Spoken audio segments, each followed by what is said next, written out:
নমস্কার, নিউজ প্রাইমে আপনাদের স্বাগত। আমি সঞ্জয় রয়েছি আপনাদের সাথে। কলকাতায় অনুষ্ঠিত হচ্ছে এডুকেশনাল ইনিশিয়েটিভসদের উদ্যোগে এক আলোচনা সভা, যেটাতে future assessment of school education changes কি সেই বিষয়ে জানবো। আমাদের সঙ্গে এই মুহূর্তে রয়েছেন এডুকেশনাল ইনিশিয়েটিভসদের যিনি প্রতিষ্ঠাতা, যিনি গুজরাটের একলব্য স্কুলের প্রতিষ্ঠাতা, যিনি বিভিন্ন রাজ্য এবং কেন্দ্রীয় সরকারি শিক্ষা ব্যবস্থার বিভিন্ন কমিটিতে রয়েছেন এবং সেই সঙ্গে শিক্ষা ক্ষেত্রে তার অবদানের জন্য স্বীকৃত একজন মানুষ। তিনি হচ্ছেন শ্রীধর রাজাগোপালন। কথা বলে নেব তার সাথে। Sir, first of all, you are cordially welcome to our channel news prime. Thank you very much. Sir, what is the motto of today's session about future assessment, how to schools should prepare for changes by educational initiatives? No, even before that, I want to thank you for this opportunity and also say that I am happy to come back to Calcutta because I did my primary schooling here in St. Xavier's till class 5 or 6. So I think a lot of what we learned was from that. Now, the main focus of this presentation and the work that we are doing is that it is possible for all schools, government schools, private schools, to serve the children in such a way that every child is learning with understanding. And if every child is learning, it also means that the school is improving. So people think that some children can't learn. People think that if a child is from a poor background, they don't get support at home, they can't learn. Some people say that even in our class, there are some children who don't have the ability to do it. One of the things we have learned is that it is possible for every child to do well, and it is therefore possible for every school to improve. And if they follow certain processes that have worked, then they can actually improve. And that is what EI has been doing for 23 years, which is to offer tools that can help every school improve. So this was the gist of the presentation. Sir, as you said, that means education for all is the only motto. Sir, before 2.5 years before, you was worked on IBM. Now at present, how changes are you feeling that in prior stage, some years before, when students in schools learn categorically educational system, and now in tech-savvy world, how they fond of technology? So what is the differences between then and now? No, the world has changed. It has changed dramatically, and tech has been the main driving force behind it. And this is an advantage actually. We have to make it an advantage. It's specifically an advantage for a young country like India because young people are naturally good at learning new things. So adopting new technologies, and we see this all over us today. So we have to make full use of this. And we are doing it. I think many things are happening in that direction. In the old world, we had to learn a lot of facts. They say that, a person would join a company and then he would become senior, and then the senior most person was the wisest person, most experienced person. And what you learned in college is serving you for 20, 30 years after that. Today, the world is different. Today, the young person often knows more. Of course, they have to learn other skills. So technology has changed this, and it can also serve, when I talked about every child learning, in a pre-tech world, if I go back even 15 years back, it was difficult to make sure that every child can learn well. But today it is actually possible. But this also means that what we are teaching our children has to be different. We should not be textbookish. We should not say, okay, learn and write what's in the textbook. So that is where our exam systems have to change. Our schooling focus has to change. And we have to focus on understanding, conceptual learning, what we call competency-based questions, higher order thinking skills. So the nature of our schooling, the nature of our exams have to change. The rest of the world has done it. We need to do it now so that we are keeping our children competitive for the coming 10, 15 years. But sir, don't you think that this technology has also disadvantage to the students?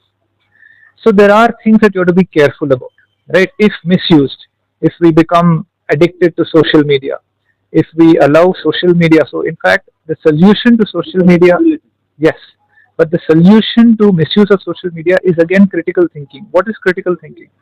If you read something on some website, if you get a message saying this, if you get a WhatsApp forward, can you apply your mind to say, okay, does this look correct? Can I check with two or three sources? Can I see whether this information is corroborated by something?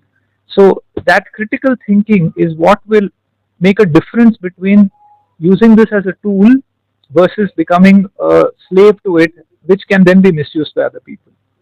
Sir, as we know that central government, yeah, government of India have a lot of initiatives to enhance education system in the corner of the rural area, like Beti Bachao, Beti Padhao, and National Education Policies (NEP) initiated lot of initiatives to enhance the system of especially girl child to educate them. But how do you think that only education policy is sufficient, or these kind of initiatives like EI would be formed in everywhere, then it can be happening? Yes. No, you're right. I mean, government has to play its role. There has been a lot of action in the last few years. EI has also been doing this for 23 years. There are so many groups and NGOs working in this area, and so we need to work. We need to work together. We need to learn from each other and work. I think one thing that is not happening enough is parent education, public education campaigns, where we are explaining. So our goal of doing this, of course, we work more with schools, but we often work with schools to help them explain to parents. So that is a very important piece which we are not doing so much as a country. So we will do tourism campaigns, but we don't do education campaigns. Why are board exams changing? What is the impact of AI on your life? What is a good school? Why is English medium not the answer to everything? So we are doing little less of that, which I think we should do more of as a society as a whole. Have you get any kind of government subsidy or government help to enhance your EI prospect in future? Number two, that what EI's initiative to the poorest student who can't afford their educational continuation due to lack of financial disability? What will be EI's initiative to them? Yeah. We don't get any government subsidy, but we work with government. So we are working with many state governments, working with some aspects of central government, and it's really, we feel happy that by doing this we are able to make an impact. And exactly what you said is what is happening. So when a government school child uses our product, and they are doing this in many parts of the country, they don't pay anything. They get it completely for free. Either the government pays for it, or there are some CSR companies. Yes, corporate social responsibility. So, for example, there are many such partners that we have who support these programs. So, yes, I mean, everything that we offer private schools is available for free wherever we are working with government schools, and we are doing this in a number of places. Any student from that section of the society can apply to EI for free education? No, so there are two parts to it, right? A lot of material that we do, for example, we have this test called ASSET, and 10,000 questions of ASSET along with their data we gave for free to the Diksha platform, which is the government thing. So any student can go and access that. However, for some other programs where we come in and we would train the teachers and we will work with them, our work happens with government, and the student is the indirect beneficiary. So suppose we're working in many states. So if you're working in Andhra Pradesh and they say, okay, work in this taluka, this district, then the students there will get the benefit. Today we don't have a way of, They need not to pay any. They do not have to pay anything. So when we are doing, like I told you, either the government will pay us or someone else will pay us to take care of the costs. Also, because of the scale, we are also focused on, like, whatever I'll give you some examples. Like, when we work with private schools, we are doing this in English. But MindSpark is available in 10 different languages, Indian languages. So it's available in languages, and students are able to work directly. And many times poor parents say, we don't want only Hindi, we want to have it in Hindi and English. So we created a special screen, so they can actually see it in both languages, and they also feel that their children are learning English while they're also doing their language. So we have done certain things which are specifically for government schools. In fact, some of that will be shown in the presentation. Sir, you are doing a great job for the society, not only for the state but also for the nation. Would you want to say something for our viewers of News Prime? So I think the main message that I would give you is that, like we have been discussing, the world is changing, and we need to be prepared for this new world, the new technology. One thing I see with the parents is that we are always focused on how many marks are our children getting. But this can become a big thing that holds us back. In fact, when we work with schools, we work with boards, they often tell us this, that when we try to do something new, parents oppose it, saying don't change, and if you change, marks will come down. So my only request to everyone is, understand what these changes are, go into these changes that are happening in education, and see if it's going to help your child. And if it is helping the child, don't bother so much if their marks are going to come down by 5 marks or so. I know this is less of a problem in West Bengal because your marks are already not that high. But in the rest of the country where children are scoring 99 and all that, we have to focus less on marks and more on the future learning for the child. This would be my main message. অর্থাৎ যেমনটা শ্রীধর গোপালন জানাচ্ছেন যে পরিবর্তনই সংসারের নিয়ম, কিন্তু আমাদের মানসিকতার পরিবর্তন দরকার। কারণ আমরা ছাত্রছাত্রীদের বিচার করি নম্বরের ভিত্তিতে, যেটা কখনোই উচিত নয়।